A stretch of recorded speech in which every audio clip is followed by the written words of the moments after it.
पाळणारे अजितदादा अवेळी निघून गेले हे अतिशय दुर्दैवी आहे।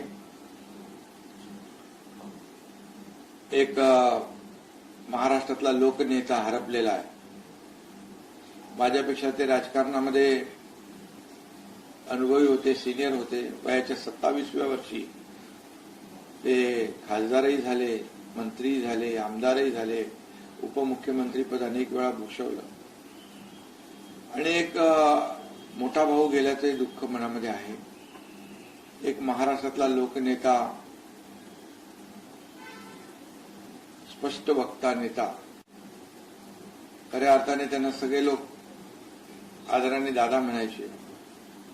या महाराष्ट्रातला सगळ्यांचा दादा हरपलाय अशा प्रकारची भावना या ठिकाणी मी व्यक्त करतो।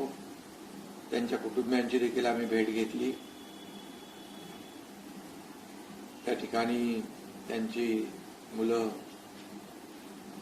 आणि पवार वहिनी, त्याचबरोबर पवार साहेब होते, सुप्रियाताई, सर्व कुटुंबियांची देखील भेट घेतली। अतिशय दुःखामध्ये, शोकसागरामध्ये दुःखाच्या हे सर्व पवार कुटुंबीय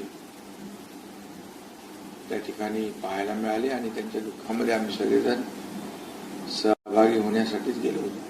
सर, खरं तर खूप दुःखाची गोष्ट म्हणावी लागेल, मात्र हे दुःख त्यांना पेलण्याची शक्ती ईश्वराने प्रदान करावी, कुटुंबियांना ही प्रार्थना देखील मी करतो।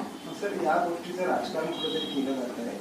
ममता बॅनर्जींनी आरोप केले की या सगळ्या गोष्टी चौकशी व्हावी, असं एक आरोप तो ममता बॅनर्जींनी केलेला आहे, कसं बघता तुम्ही? खरं म्हणजे हे आरोप करण्याची आता ही वेळ नाहीये, राजकारण करण्याची वेळ नाहीये। यामध्ये या राज्यातले उपमुख्यमंत्री अपघातात त्यांचा मृत्यू झालेला आहे, दुर्दैवी मृत्यू झालेला आहे आणि अशा वेळेस संपूर्ण महाराष्ट्र शोकसागरात दुःखामध्ये बुडून गेलेला आहे आणि अशा वेळेस राजकारण करणं हे अतिशय दुर्दैवी आहे। आणि म्हणून मी एवढंच सांगू इच्छितो की मगाशी शरद पवार साहेबांनी देखील या बाबतीमध्ये स्वतः स्टेटमेंट केलेलं आहे की हा अपघात आहे, कुठल्याही परिस्थितीचा या बाबतीमध्ये कुणी राजकारण करू नये आणि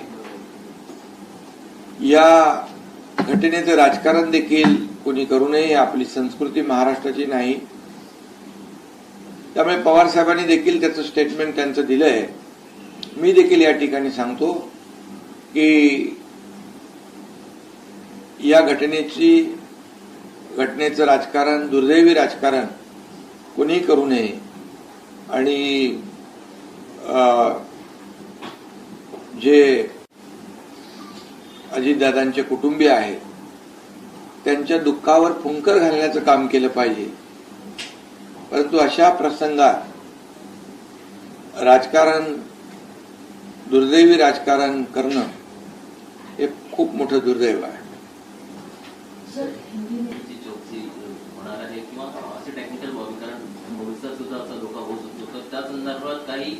याची पुनरावृत्ती होऊ नये भविष्यामध्ये, यासाठी जे काही टेक्निकल काही गोष्टी असतील, काही टेक्निकल एरर असतील किंवा त्या ठिकाणी गेल्यानंतर आम्हाला काही लोक सांगत होती विजिबिलिटीचा विषय होता, तर या बाबतीमध्ये ते तांत्रिक ज्या बाबी आहेत त्याच्याबद्दल तर ते साहजिक आहे, परंतु तांत्रिक बाबी वेगळ्या, ह्या ज्या काही गोष्टी आहेत म्हणजे त्याच्यामध्ये राजकारण आहे, षडयंत्र आहे, साजिश आहे, हे बोलणं हे उचित नाहीये।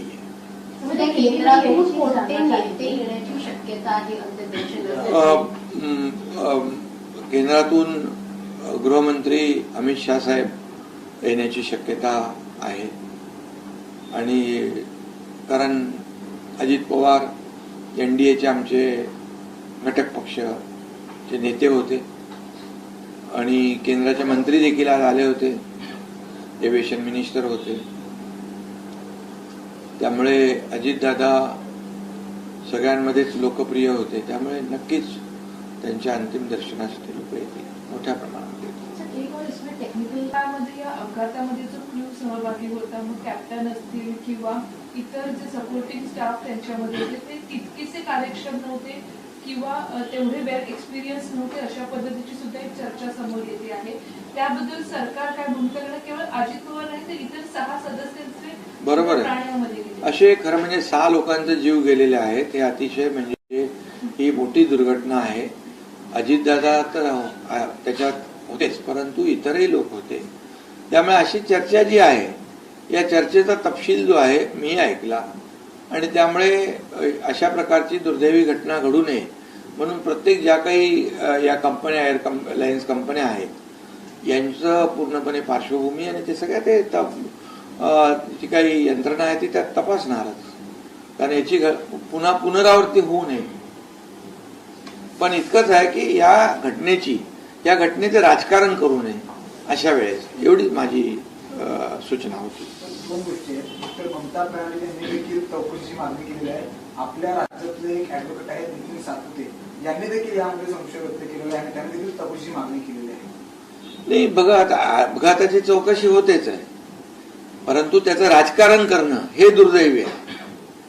घटना झाली हे तर दुर्दैवी आहेच, पण या घटनेचं राजकारण करणं त्याहीपेक्षा दुर्दैवी आहे.